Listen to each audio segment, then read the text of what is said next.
हेमंत सरकार ने राज्य के अधिवक्ताओं को बड़ी सौगात देते हुए अधिवक्ता कल्याण कोष के माध्यम से दी जाने वाली पेंशन राशि का 50% सरकार की ओर से देने का निर्णय लिया है। शुक्रवार 6 दिसंबर को हुई कैबिनेट की बैठक में सरकार ने अधिवक्ताओं से जुड़े कई फैसले लिए थे, जिसके तहत 65 वर्ष की आयु के बाद अपना लाइसेंस सिलेंडर करने वाले अधिवक्ताओं को अब अधिवक्ता कल्याण कोष के माध्यम से वर्तमान में दी जा रही 7,000 रुपये की जगह अब 14,000 रुपये मिलेंगे। इस पूरे मामले पर सरकार के महाधिवक्ता राजीव रंजन ने एक महत्वपूर्ण बैठक की। बैठक में क्या कुछ कह रहे महाधिवक्ता, चलिए आपको सुनाते हैं।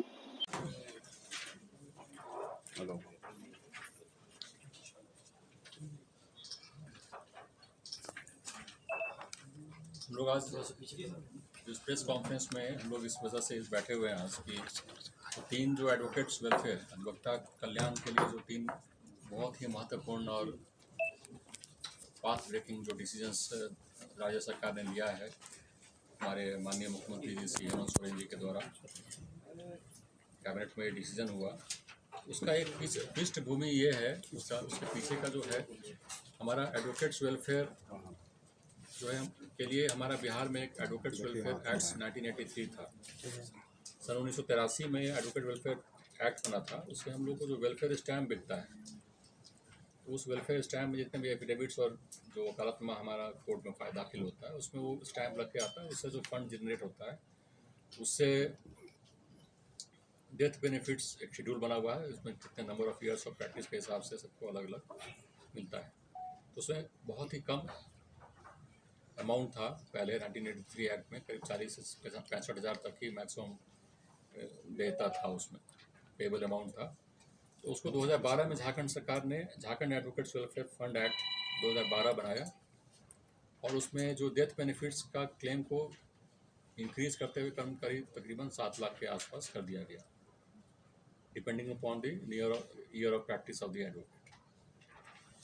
इसके पदेन अध्यक्ष एडवोकेट जनरल महाधिवक्ता होते हैं इस कमेटी के, और उसमें बार काउंसिल के चेयरमैन होते हैं, राज्य सरकार के लॉ डिपार्टमेंट के एक नॉमिनी होते हैं, और न्यास समिति के सचिव होते हैं, और 2 और अन्य मेंबर्स होते हैं। उसी एक्ट के तहत जो है हमारी जितनी भी कल्याणकारी योजनाएं अगर जो भी एडवोकेट्स के लिए है, जैसे डेथ बेनिफिट है, वो सब उसी ट्रस्टी के माध्यम से वो पेमेंट होता है। इसी ट्रस्टी में 2012 में हम लोगों ने Jharkhand advocates welfare pension rules शुरू किया था। इसमें से जो फंड के एबिलिटी को ध्यान में रखते हुए तकरीबन 7,000 रुपये पर मंथ देने की एक स्कीम बना था, जिससे उसमें अभी तक हम लोगों ने वो स्कीम चालू रखा है 2012 से, और पेमेंट हो रहा है। आज के दिन में करीब 164 एडवोकेट्स ऐसे हैं जो पेंशन प्राप्त कर रहे हैं पूरे राज्य में। इसकी एक अर्हता है, जो 65 वर्ष या उससे ऊपर के हैं और कुछ कंडीशंस है, उसको जो फुलफिल करता है वो उसमें लाते हैं। 2016 में फिर झारखंड एडवोकेट्स स्टाइपेंड रूल्स शुरू हुआ, जिसमें से 1,000 रुपये का स्टाइपेंड पहले 3 साल, जो नए एडवोकेट हैं जो नया लाइसेंस ले रहे हैं, उनको प्रथम 3 वर्ष के लिए उनको 1,000 रुपये प्रति माह देने का एक स्कीम लाया गया। तो उसी प्रोत्साहन राशि जो उसी स्कीम स्टाइपेंड स्कीम के तहत प्रथम 3 वर्षों तक प्रति माह देने का इसी ट्रस्टी कमेटी के फंड से ये व्यवस्था किया गया था। इसी बीच हम लोगों ने देखा कि जब कोविड आया 2020 और 21 के बीच में, काफ़ी लोगों का मतलब स्वर्गवास हुआ, एडवोकेट्स काफ़ी संख्या में उनका डेथ हो गया, काफ़ी डेथ क्लेम्स बढ़ गए, हमारा एरियाज भी बहुत बढ़ गया। तो डेथ क्लेम का जो एरियाज होता था, जो एक फ़ंड बहुत लिमिटेड था, उस फंड में सभी स्कीम को चलाना और डेथ बेनिफिट सबको क्लेम करना बड़ी मतलब मुश्किल का सामना हम लोग फेस कर रहे थे ट्रस्टी कमेटी और एक्ट के माध्यम से। तो हम लोगों ने राज्य सरकार के पास एक रिक्वेस्ट भेजा था, तो राज्य सरकार ने उसको मान करके अधिवक्ता कल्याण कोष एक्ट जो है 2012, उसमें अमेंडमेंट कर दिया गया, और जो 15 रुपये स्टैंप लगता था उसको उस शुल्क को बढ़ा करके 30 रुपये कर दिया गया, जो एफिडेविट और वकालतनामा पे 30 रुपया लगने का प्रावधान किया गया, अमेंडमेंट आया जो 2023 से शुरू हुआ। 27 सितंबर 2023 से। तो उस 30 रुपये के आने की वजह से कुछ हमारा फंड बढ़ेगा, वो कुछ जनरेट होगा। इसी बीच अधिवक्ताओं की उस बीच में विकट परिस्थिति से गुजरना पड़ा। हम लोग जानते हैं क्या हम लोग परेशानी हम लोग को हुई थी। तो कई तरह रिक्वेस्ट हम लोगों को पूरे राज्य भर से सभी अधिवक्ता के माध्यम से, संघ के माध्यम से आता रहा था कि हमको कुछ और कल्याणकारी योजना होनी चाहिए, क्योंकि कोविड के समय में सब लोगों को मेडिकल इंश्योरेंस ना होने की वजह से बहुत परेशानी का सामना करना पड़ा था। और कई लोगों का मेडिकल बिल्स कई ऐसे काफ़ी एग्जॉर्बिटेंटली काफ़ी बढ़ गया था और देने की क्षमता बहुत लोगों में नहीं थी। तो हम लोगों ने इस बात को माननीय मुख्यमंत्री जी श्री हेमंत सोरेन जी के समक्ष रखा था। तो उन्होंने 7 जनवरी 2023 को अपने यहाँ बुलाया था अपने घर पे कि सभी राज्य से सभी अधिवक्ताओं को आप बुलाएं और मैं उनकी बात को सुनूंगा। तो 7 जनवरी 2023 को एक मुख्यमंत्री अधिवक्ता संवाद हुआ था माननीय मुख्यमंत्री श्री हेमंत सोरेन जी के आवास पे, और हज़ारों की संख्या में अधिवक्ता वहाँ आए और जिलों से भी प्रेसिडेंट, सेक्रेटरी सभी लोग वहाँ पर आए थे और उन्होंने अपनी अपनी बातें रखी, अपना अपना डिमांड जो था उनका वो रखा। सबको सुनने के बाद 7 जनवरी को ही माननीय मुख्यमंत्री जी ने अपने भाषण में, उनके अपने संबोधन में 3-4 कल्याणकारी योजनाओं का घोषणा किया था कि हम इसको लाएंगे। एक तो ये कि आपकी व्यथा को देखते हुए, अधिवक्ताओं की व्यथा को देखते हुए हम एक दुर्घटना और मेडिकल इंश्योरेंस लाभ अधिवक्ताओं के लिए लाएंगे। सरकार की तरफ से हम फंड जनरेट करके आपको देंगे।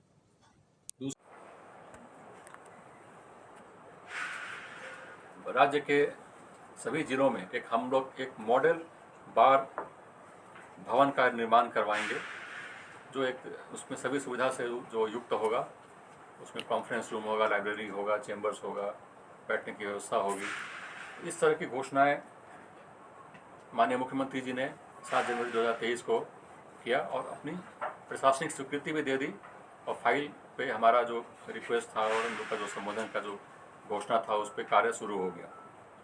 उसी के परिप्रेक्ष्य में चूँकि बीच में कई घटनाएं हुई और कई परेशानियों का हमें सामना करना पड़ा, वो सब करते हुए आज फाइनली पिछले फ्राइडे को 6 सितंबर 2024 को कैबिनेट में माननीय मुख्यमंत्री जी ने सरकार की तरफ से बहुत ही महत्वपूर्ण निर्णय लिया और ये 3 बड़ी बड़ी योजनाओं का घोषणा किया गया, जो पूरे देश में बिल्कुल ही अनोखा है। और ये पहला स्कीम है जो अधिवक्ताओं, पूरे राज्य के अधिवक्ताओं को पेंशन राशि 14,000 रुपये करने की जो घोषणा की गई। पूरे राज्य के अधिवक्ताओं को मेडिकल इंश्योरेंस और डबल एक्सीडेंट बेनिफिट को कवर करने के लिए राज्य सरकार के निधि से घोषणा किया गया। और स्टाइपेंड नए एडवोकेट्स को प्रथम 3 वर्ष के लिए जो 1,000 रुपये की जो राशि मिल रही थी उसको बढ़ा करके राज्य सरकार ने उसको 5,000 करने का निर्णय लिया। उसके लिए भी राशि और निधि उपलब्ध कराएगी राज्य सरकार। तो ये 3 महत्वपूर्ण जो हैं, ये तीनों स्कीम बिल्कुल ही पाथ ब्रेकिंग हैं और लैंडमार्क डिसीजंस हैं गवर्नमेंट के, और ये पूरे देश के लिए एक उदाहरण है और इसको अन्य राज्य भी इसका अनुसरण करेंगे। और यह अधिवक्ताओं में एक ऊर्जा का और एक उत्साह का एक माहौल जनरेट हुआ उस दिन, और जो हमारी आज आशाएँ थीं और हमारी जो आकांक्षाएँ थी उसको हम लोगों ने परिपूर्ण करने का, मैंने परिपूर्ण होते हुए हम लोगों ने देखा। और ये जो निर्णय है राज्य सरकार का, ये सिर्फ माननीय मुख्यमंत्री जी हमारे हेमंत सोरेन जी के कारण ये संभव हो सका। उसके लिए हम लोग बहुत आभारी हैं। और ट्रस्टी फंड से हम लोग करीब आज के दिन में 15,000 अधिवक्ता ट्रस्टी कमेटी के मेंबर हैं। और जो वेरिफिकेशन हो रहा है बार काउंसिल के द्वारा किया जा रहा है, तो उसके लिए वोटर्स लिस्ट जो बनता है उसके माध्यम से और लोग भी जो इसमें वोटर्स, ये एडवोकेट्स वेलफेयर ट्रस्ट के मेंबर बनना चाहेंगे, हम लोग बड़ी से बड़ी संख्या में उन लोगों को हर ज़िले में जा करके आग्रह करके और एक व्यापक अभियान चला करके हम अधिक से अधिक अधिवक्ताओं को हम चाहेंगे कि इस एडवोकेट्स वेलफेयर ट्रस्टी के मेंबर बने, ताकि इस सारी सुविधाओं का और सभी स्कीम्स का वो लाभ ले सकें। और मेडिकल इंश्योरेंस के करीब और पेंशन और ये स्टाइपेंड का जो एक टोटल है आज के दिन में 15,000 हमारे अधिवक्ता इससे कवर हो रहे हैं और उसके लिए राज्य सरकार ने करीब तकरीबन 13 करोड़ रुपए का प्रावधान किया है इस पर जो निधि जो खर्च होगी उस राशि के लिए।